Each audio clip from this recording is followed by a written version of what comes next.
గిరిజనుల హక్కులను చట్టపరంగా పరిరక్షించడానికి ఎస్టీ కమిషన్ ఉందని రాష్ట్ర ఎస్టీ కమిషన్ సభ్యులు వడిచ్చా శంకర్ నాయక్ అన్నారు. రేణిగుంట మండలం వెదుళ్ల చెరువు గ్రామ పంచాయతీ పరిధిలోని ఎస్టీ కాలనీలో గిరిజనుల మధ్య నెలకొన్న సమస్యలను పరిష్కరించడానికి రాష్ట్ర ఎస్టీ కమిషన్ సభ్యులు వడిచ్చా శంకర్ నాయక్ శుక్రవారం మధ్యాహ్నం చేరుకున్నారు. ఈ సందర్భంగా గ్రామంలో నెలకొన్న సమస్యలపై గ్రామస్తులను విచారించారు. 4 తరాలుగా వెదుళ్ల చెరువు గ్రామంలో తమ కులదేవతను పూజిస్తూ ఉన్నామన్నారు. ప్రస్తుతం గ్రామంలో ఒకరు ప్రార్థనా మందిరాన్ని ఏర్పాటు చేసి తమలో కొంతమందిని మత మార్పిడికి పాల్పడుతూ ప్రలోభాలకు గురి చేస్తున్నారని ఆయన దృష్టికి తీసుకువచ్చారు. ఈ సందర్భంగా ఆయన మాట్లాడుతూ వెదుళ్ల చెరువు గ్రామంలో గిరిజనుల మధ్య నెలకొన్న సున్నితమైన సమస్య తమ దృష్టికి వచ్చిందన్నారు.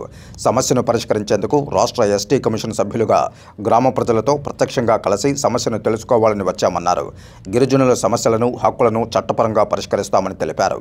గ్రామంలో అందరూ గిరిజనులైనా అందులో కొందరు క్రిస్టియన్ మతాన్ని ఆచరించడం, మరికొందరు హిందూ మతాన్ని ఆచరించడం జరుగుతోందన్నారు. గ్రామంలో నెలకొన్న సమస్యను గ్రామ పెద్దలతో మాట్లాడి అందరూ ఆదివాసులు కాబట్టి ఎవరి ఆచారాలు వారు చేసుకుంటూ సమస్యలు లేకుండా జీవించాలని కోరామన్నారు. ఈ కార్యక్రమంలో వెదుళ్ల చెరువు మాజీ సర్పంచ్ చంద్రారెడ్డి, గ్రామస్తులు, గిరిజన సంఘం నాయకులు హరినాథ్, సెల్వరాజ్, ఈశ్వరి తదితరులు పాల్గొన్నారు. వెదుళ్ల చెరువు గ్రామ పంచాయతీ వెదుళ్ల చెరువు ఎస్టీ కాలనీలో మరి గిరిజనులు అంటే ఇరువైపులా కూడా గిరిజనులు మా యానాది సోదరులు అంటే ఒక చిన్న సెన్సిటివ్ విషయంలో ఒక చిన్న ఫ్లాష్ జరిగితే మరి ఆ విషయం నా దృష్టికి కొంతమంది నిన్న మరి తిరుపతికి రావడం, నాకు కలవడం, ఒక గ్రీవెన్స్ కూడా ఇవ్వడం జరిగింది.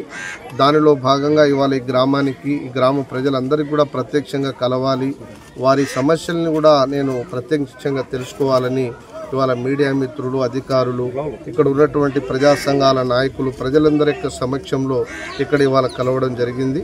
అంటే ఇక్కడ ఏంటంటే ఈ గ్రామంలో దాదాపుగా 100-150 కుటుంబాలు, దాదాపుగా ఒక 200 మంది ప్రజానికం దాదాపుగా ఇక్కడ ఒక 4-5 తరాలుగా ఇక్కడ జీవిస్తున్నట్టు మన ప్రజల నుంచి కూడా చెప్పడం జరిగింది. అంటే ఇక్కడ ఏంటంటే ఆచార వ్యవహారాల విషయంలో అంటే కొంతమంది ఇక్కడ క్రిస్టియన్ మతాన్ని ఆచరించే వాళ్ళు ఉన్నారు, ఇక్కడ కొంతమంది హిందూ మతాన్ని ఆచరించే వాళ్ళు ఉన్నారు. కానీ ఇరువైపులో కూడా వాళ్ళందరూ గిరిజనులు, ఆదివాసులు, యానాదులు కాబట్టి ఆ విషయంలో కొంత చిన్న ఇది జరిగితే మరి వారిని కలిసి వాళ్ళ అందరి సమక్షంలో ఇరువైపులా ఎవరి ఆచార వ్యవహారాలని వాళ్ళు వారి పరిధిలో వారు కొనసాగించుకొని అందరూ కూడా ఈ సమాజంలో ముందుకెళ్లాలని కూడా వారి అందరికీ కూడా రిక్వెస్ట్ చేయడం జరిగింది.